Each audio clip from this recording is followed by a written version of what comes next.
Meus queridos, a paz do Senhor Jesus a todos. Hoje, lição de número 11, o espírito humano e as disciplinas cristãs.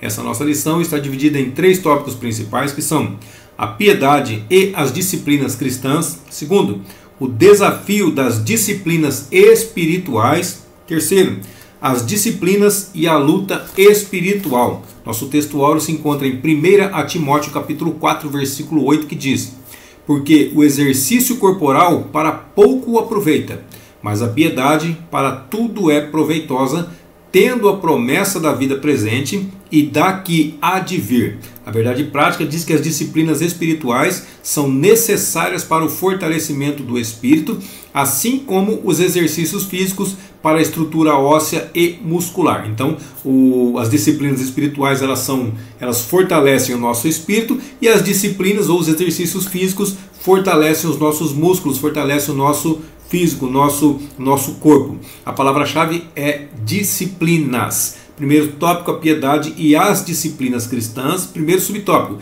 exercício corporal e piedade. Então, quando Paulo escreveu a Timóteo, ele apresenta um paralelo entre o exercício corporal e a piedade. 1 Timóteo 4,8, porque o exercício corporal para pouco aproveita, mas a piedade para tudo é proveitosa, tendo a promessa da vida presente e da que há de vir. Promessa da vida presente e da que há de vir. Então, tanto essa como a futura. Então, Paulo ele não está desconsiderando o valor do exercício corporal de maneira nenhuma. Aliás, o labor físico de Paulo era constante, da mesma forma que o de Jesus. Segundo aos Coríntios capítulo 11, versículo 26, vai dizer assim: em viagens muitas vezes, em perigos de rios, em perigos de salteadores, ele está falando dele próprio, em perigos dos da minha nação, em perigos dos gentios, em perigos na cidade, em perigos no deserto, em perigos no mar, em perigos entre os falsos irmãos. Agora aqui também a respeito de Jesus, agora Mateus 9,35. E percorria Jesus todas as cidades e aldeias, ensinando nas sinagogas deles. Olha só, percorria Jesus, serve como exercício corporal, uma caminhada diária, passar o dia todo caminhando. Então Jesus fazia isso. Todas as cidades e aldeias, ensinando nas sinagogas deles e pregando o evangelho do reino e curando todas as enfermidades e moléstias do povo. Então, porém, ele enfatiza aqui agora sobre a excelência da piedade, enquanto os exercícios corporais eles têm algum valor apenas para essa vida, apenas para o nosso físico enquanto estivermos com vida nessa terra. A piedade ela nos traz benefícios nesta vida e também na eternidade ou na vida futura. O segundo subtópico fala sobre piedade interna e externa. A piedade vem de uma palavra grega traduzida para nós como eusebia ou eusébia. Eu significa eu é de bom e sebomai significa ser devoto. Então é o conjunto de atitudes que expressam temor, respeito, reverência e também amor a Deus. Isso aqui tudo é relacionado à piedade. Então, tais condutas elas são ligadas a fatores internos e também fatores externos. Os escribas e os fariseus eles davam grande valor ao quê? Ao aspecto externo. Mateus 23, do 5 ao 7 vai dizer assim: e fazem todas as obras a fim de serem vistos pelos homens. Está vendo só? Fatores externos. Pois trazem largos filactérios e alargam as franjas das suas vestes, mas interiormente estavam cheios de hipocrisia e de maldade. Então a preocupação dele era simplesmente, pura e simplesmente com o exterior. Amam os primeiros lugares nas ceias e nas primeiras cadeiras nas sinagogas e as saudações nas praças, e também os serem chamados pelos homens rabi, ou seja, mestre. Então a verdadeira piedade ela contempla as disciplinas espirituais externas como oração, jejum e a leitura das escrituras, mas também contempla as internas. O que é interno? Viver justo, viver misericordioso com Deus e para com o seu próximo também. Mateus 23 e 23 vai dizer assim: ai de vós, escribas e fariseus, hipócritas, fingidos, pois que dizimais da hortelã, do endre, do cominho, do dízimo é externo, não é? Vocês estão dando o dízimo da hortelã, do endre e do cominho, mas vocês estão desprezando o mais importante da lei. O que é o mais importante da lei? Juízo, a misericórdia e a fé. Aí o conselho dele: vocês devem, porém, fazer estas coisas, vocês devem fazer estas coisas externas, mas também não podem omitir aquelas. Então vocês devem fazer as externas e devem fazer também as internas. Vocês devem dar o dízimo, mas vocês devem se preocupar também com o mais importante da lei: juízo, misericórdia e fé. Tiago capítulo 2, versículos 14 ao 17, vamos ler só o 17 aqui. Assim também a fé, se não tiver as obras, é morta em si mesmo. Então, para eu demonstrar minha fé, vai ser através do quê? Vai ser através das minhas obras. Então, para que eu demonstre que tenho a fé, eu preciso ter também as obras. A fé sem as obras não vale nada. Ela está morta em si mesma. É o que o próprio Tiago deixou escrito para nós na Bíblia Sagrada. Terceiro subtópico: piedade e discrição. Disciplinas espirituais, elas não combinam com exibicionismo. Jesus ele advertiu seus discípulos para que fossem discretos. Mateus capítulo 6, versículo 5, versículo 6 e versículos 16 a 18, mas nós vamos ler só o 5, 6 e o 16, tá?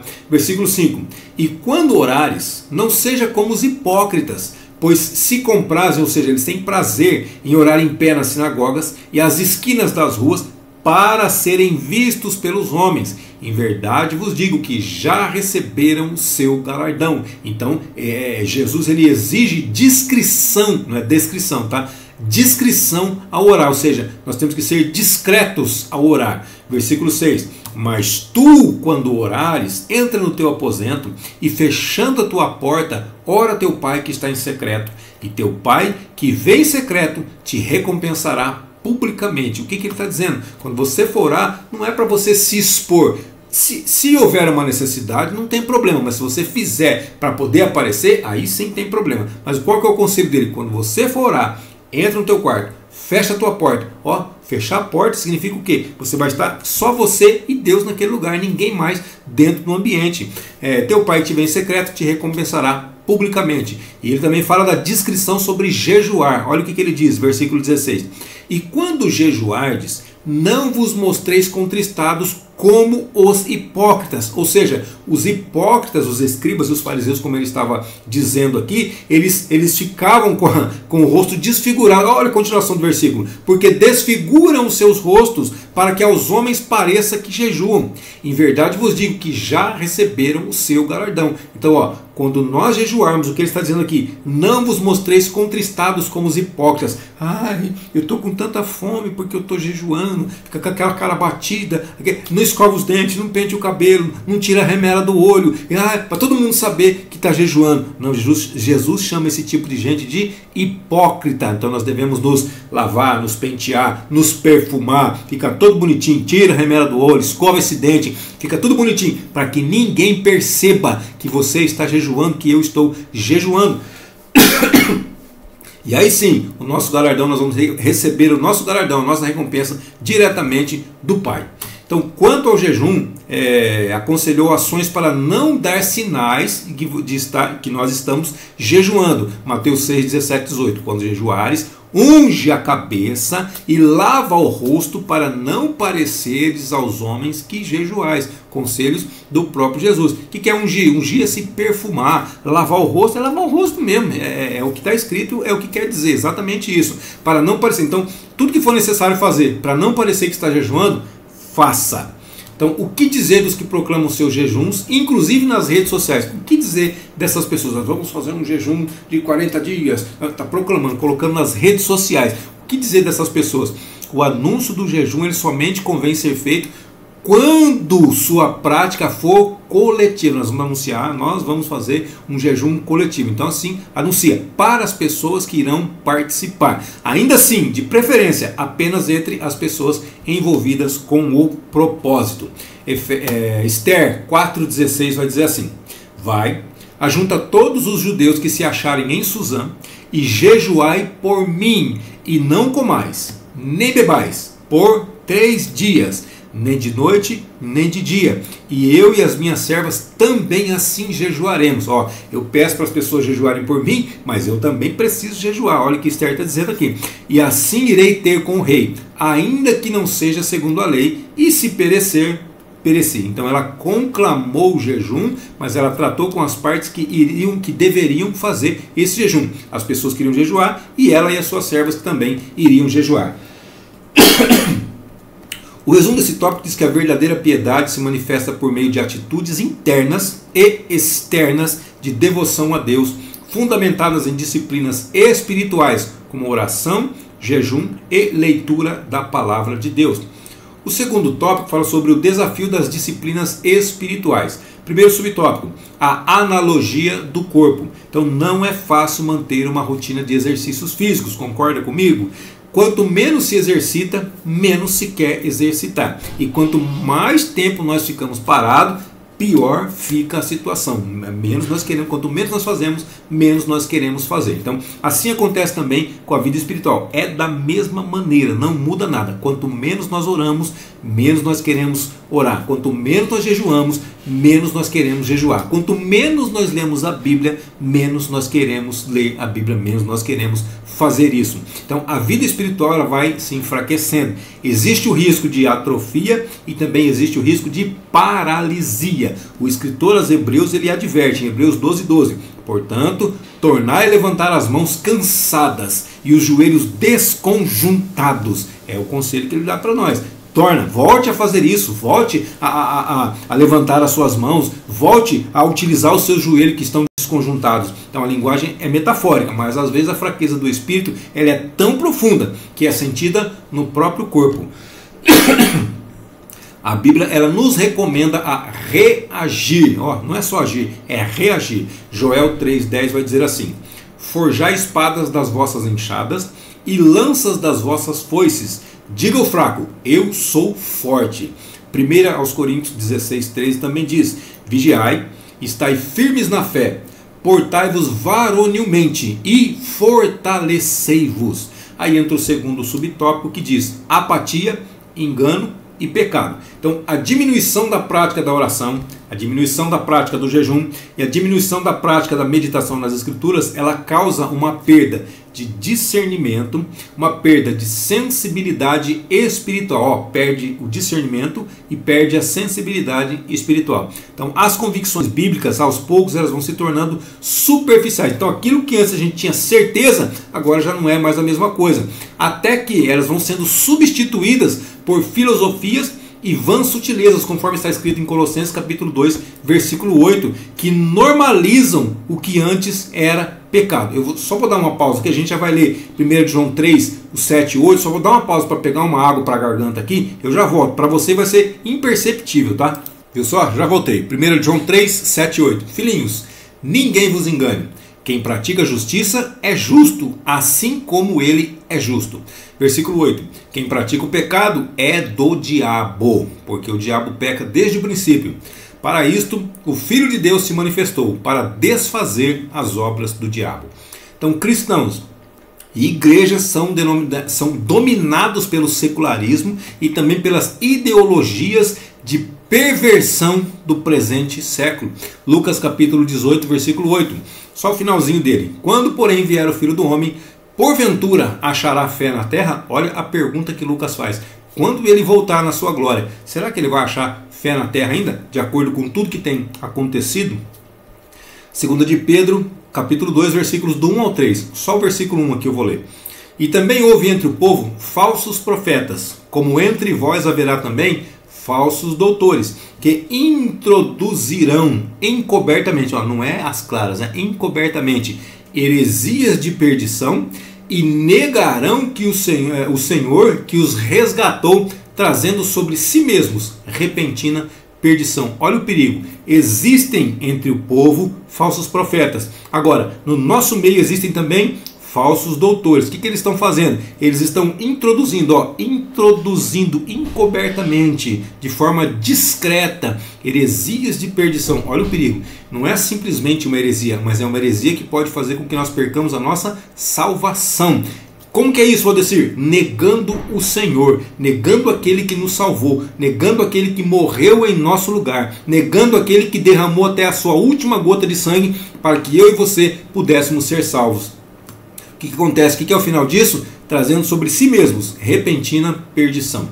Então, como estão as nossas disciplinas espirituais e também congregacionais? Então, nós temos disciplinas que nós devemos fazer sozinhos, mas também nós temos disciplinas que devemos fazer com a congregação, congregados. Por exemplo, quando nós vamos cultuar a Deus, nós nos congregamos e ali nós entoamos louvores, ali nós testificamos, ali nós ouvimos a palavra, nós oramos, dentre tantas outras coisas que nós fazemos quando nos congregamos.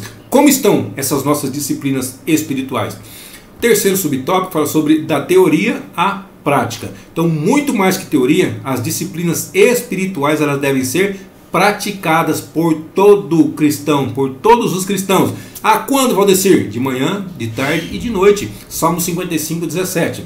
De tarde e de manhã, e ao meio-dia orarei e clamarei, e ele ouvirá a minha voz. Independente da hora que você esteja orando, pode ter certeza, clamou a Deus, ele vai ouvir a sua voz. Daniel capítulo 6, versículo 10. Daniel, pois, quando soube que o edito estava assinado, entrou em casa. Ora, havia no seu quarto janelas abertas do lado de Jerusalém, e 3 vezes no dia se punha de joelhos e orava, e dava graças diante do seu Deus, era agradecido a Deus, como também antes costumava fazer.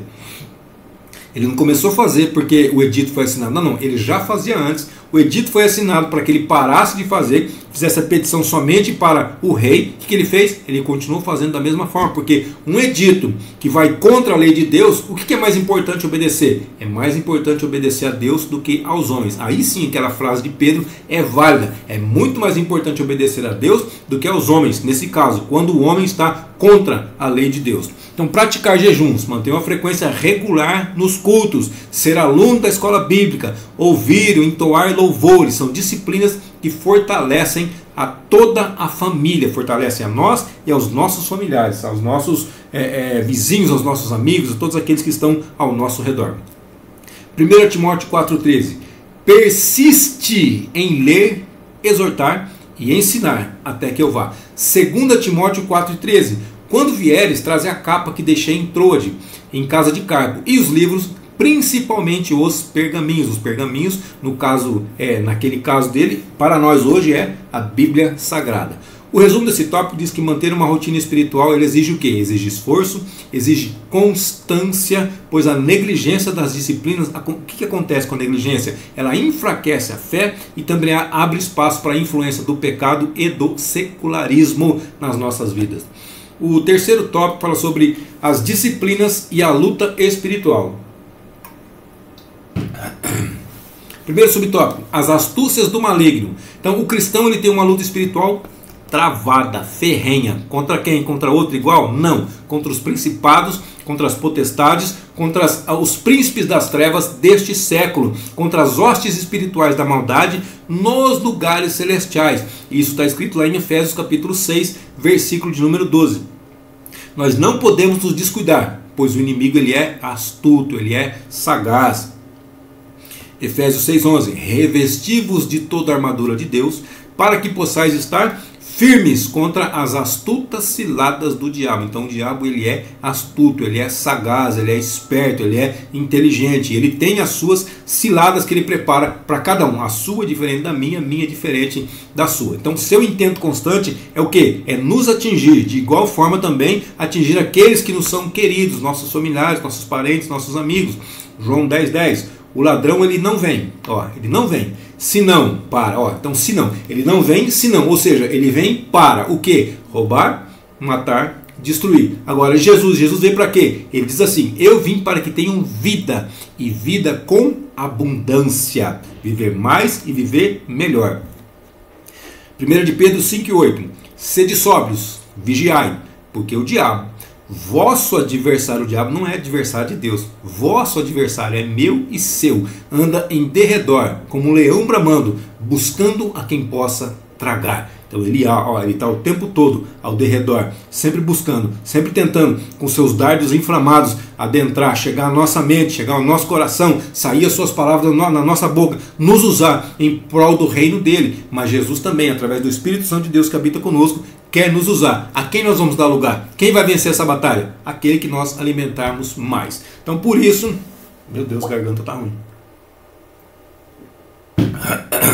Por isso, Perseverar nas disciplinas espirituais é essencial. Nós precisamos viver em constante comunhão com Cristo, orando em todo o tempo, com toda oração e súplica no Espírito, conforme diz Efésios 6,18. Só Ele tem vida abundante para nos dar e pode nos guardar do inimigo. João 10,28. E dou-lhes a vida eterna, e nunca hão de perecer, e ninguém as arrebatará da minha mão. Segundo subtópico, evitando distrações. Então, nós sabendo que disciplinas espirituais elas são indispensáveis, nós devemos nos apegar a elas. Elas são indispensáveis. Então, o que nós temos que fazer? Nos apegar a elas, agindo com prudência na administração do nosso tempo. Efésios 5, 15 e 16. Portanto, vede prudentemente como andais, não como necios, mas como sábios, não como tolos, mas como sábios, remindo o tempo, porque os dias são maus. Então, para isso é preciso evitar distrações, das quais atualmente o celular é a principal distração é o celular. A compulsão que as pessoas têm, que nós temos, para poder acessar as redes sociais, WhatsApp, Instagram, Facebook, YouTube, seja lá o que for, até mesmo em pleno culto as pessoas estão fazendo isso. É chamado o quê? Dependência digital. Ela cresce todos os dias, todo dia ela cresce mais. Quando menos se percebe, o celular já está na mão, já está verificando, já está passando tela. Mesmo sem qualquer propósito útil, mesmo sem qualquer propósito necessário, já está lá, passando, virando para lá, para cá, para cima, para baixo. Que o Senhor nos guarde de todo vício, principalmente desse digital que está nos atacando dentro de casa, dentro da igreja, no trabalho, na escola, onde quer que nós estamos sendo atacados por ele. O resumo desse tópico diz que as disciplinas espirituais elas fortalecem o cristão contra as astutas investidas do inimigo e elas devem ser praticadas com vigilância e resistência às distrações do mundo atual. E a conclusão da nossa lição diz que o exercício das disciplinas espirituais é fundamental para nos fortalecer e nos dar poder contra as forças das trevas. Lucas capítulo 10, versículo 19 diz assim: E eis que vos dou poder para pisar serpentes e escorpiões e sobre toda a força do inimigo, e nada vos fará dano algum. Interessante que Jesus nos deu poder e nós entregamos esse poder nas mãos de quem? Nas mãos de algo ou nas mãos de alguém, nas mãos de outra pessoa. Mas ele já nos deu poder, então nós temos esse poder: pisar serpentes, pisar escorpiões, e temos poder sobre toda a força do inimigo. Então nós conseguimos evitar também isso daqui, se nós quisermos, se nós desejarmos. Amém, queridos? Deus abençoe sua vida, sua saúde, seu ministério, suas finanças, e até a nossa próxima aula, se assim Deus nos permitir.